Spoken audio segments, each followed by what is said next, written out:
Olá, olá, mais uma vez, Nádia aqui falando. Hoje eu trouxe um tema super interessante.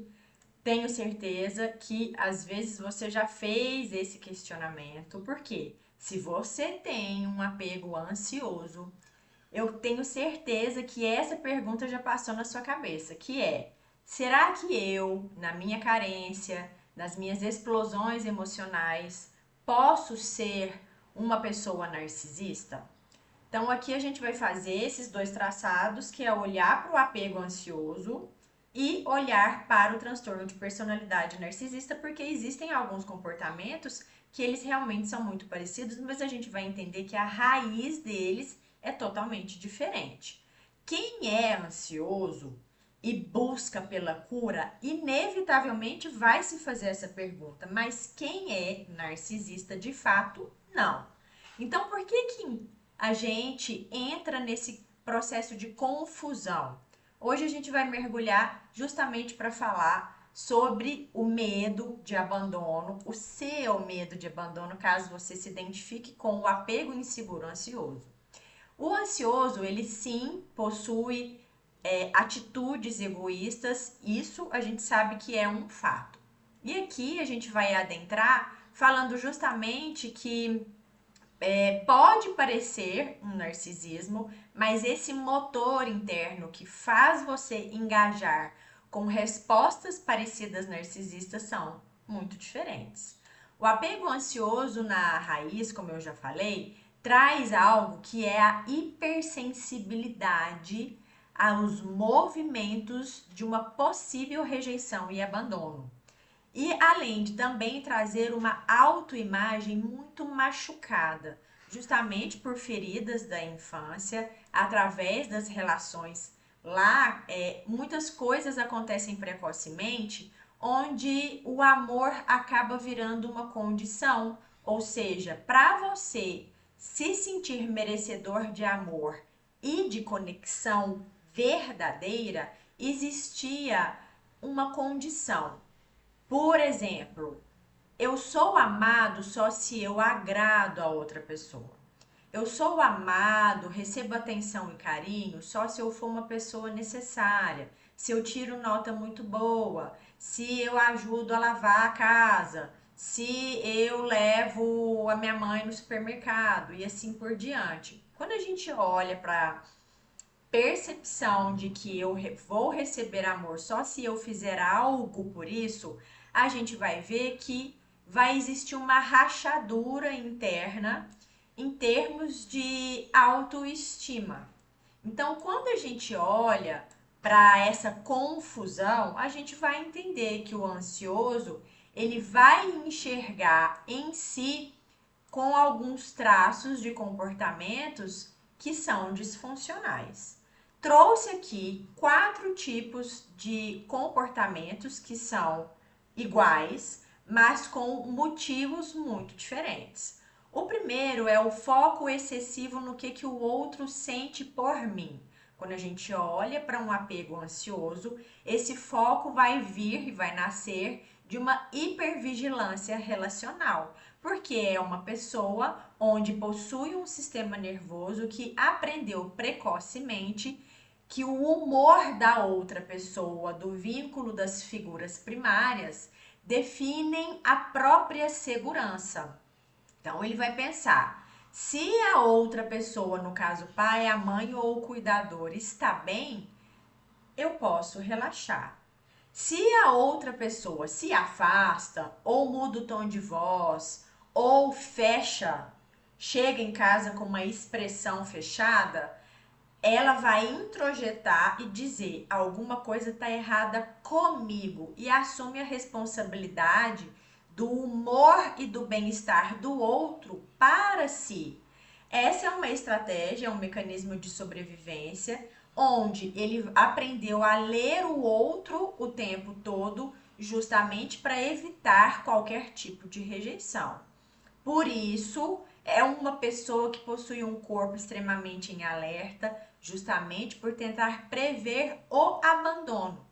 Por isso que o ansioso, ele não está obcecado pelo poder igual ao narcisista, e sim pela estabilidade emocional.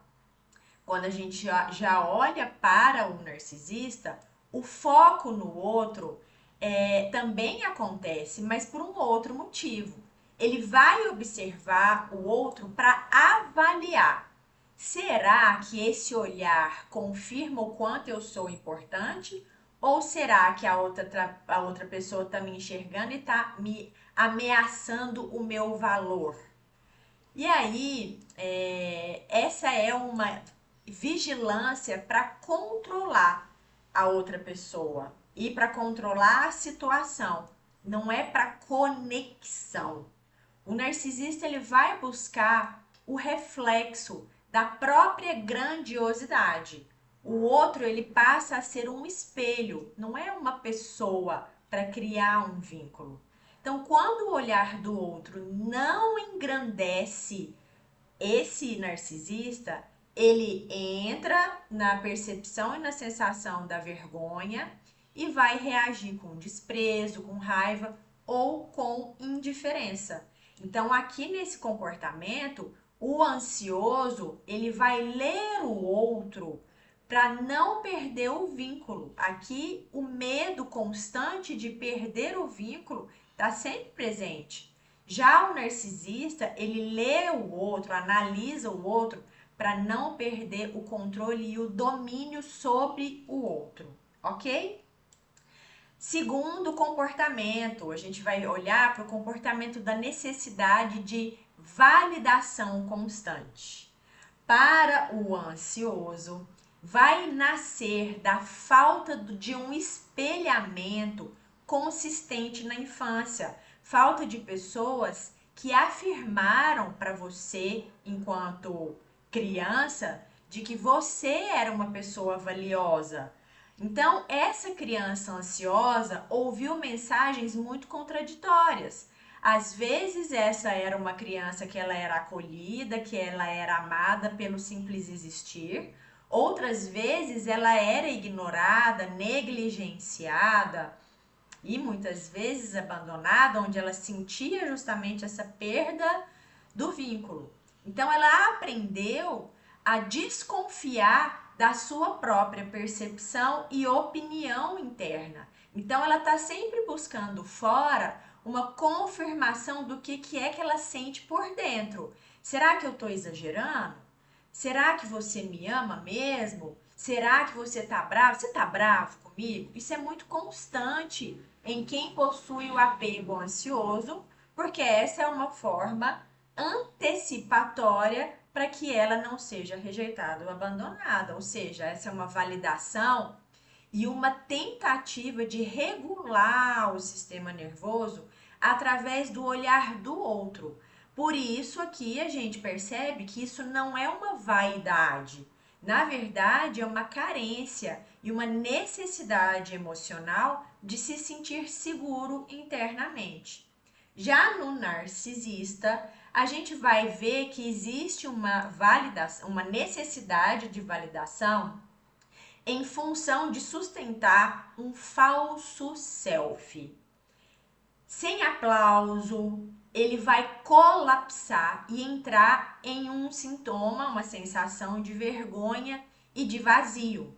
Porque não existe um eu real dentro, introjetado nele, que seja capaz de se manter congruente, alinhado, coeso. Então ele depende da admiração constante para ele poder existir. Então ele está sempre buscando reforçamento do ego.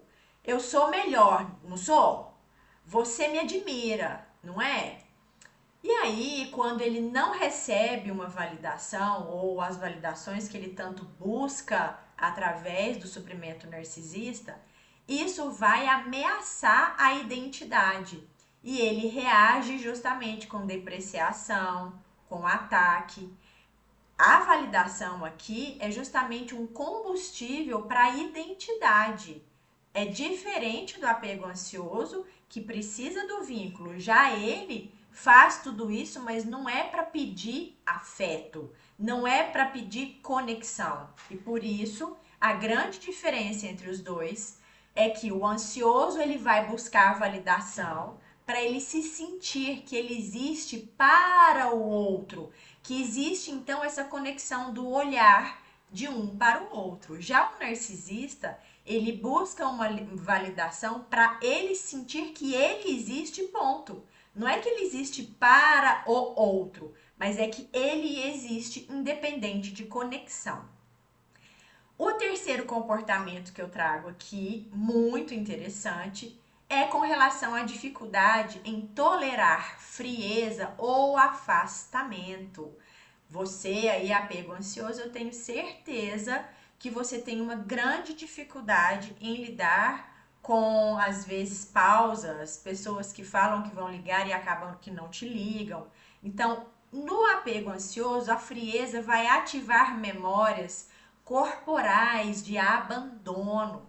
O corpo ele entra num modo de alarme, que você vai sentir taquicardia, tensão no peito, um nó na garganta. Então a resposta é tentar restaurar esse vínculo. Essa é a forma que o apego ansioso busca.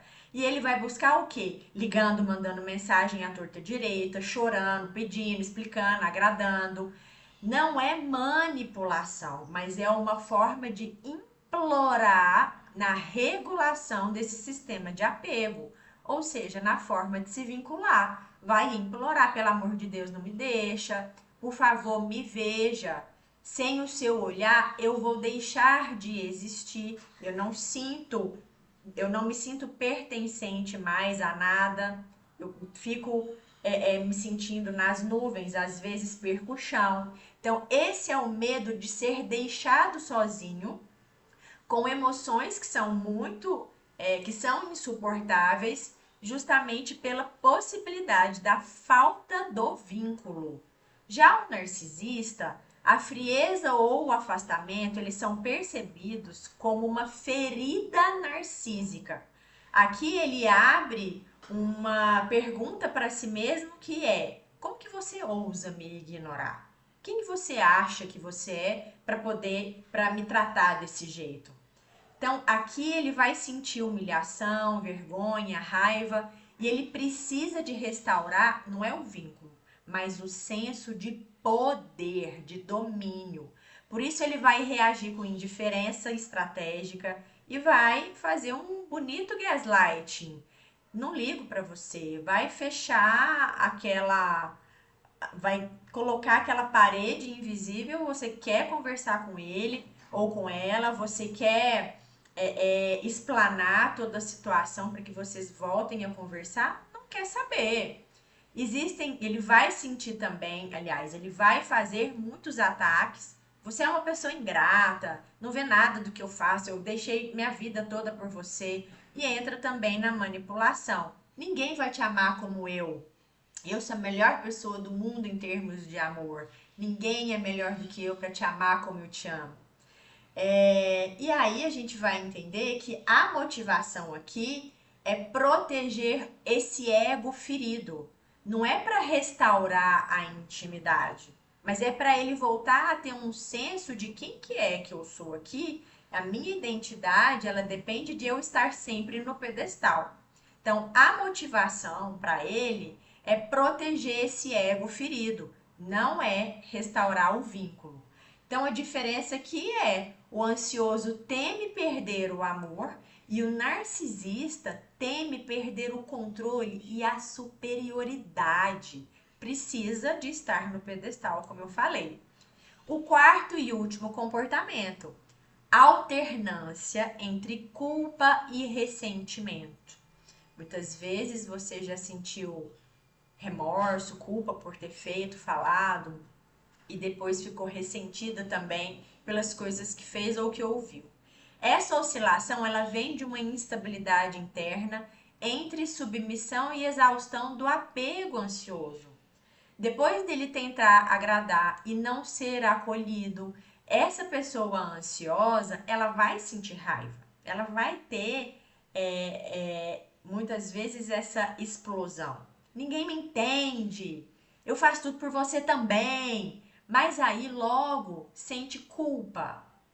Eu fui egoísta mesmo, eu falei demais, eu explodi. Na verdade, essa oscilação é justamente o corpo pendulando entre uma resposta antiga do sistema nervoso que ele aprendeu a agradar, que a gente chama fawn em inglês, e aqui para nós é o apaziguamento.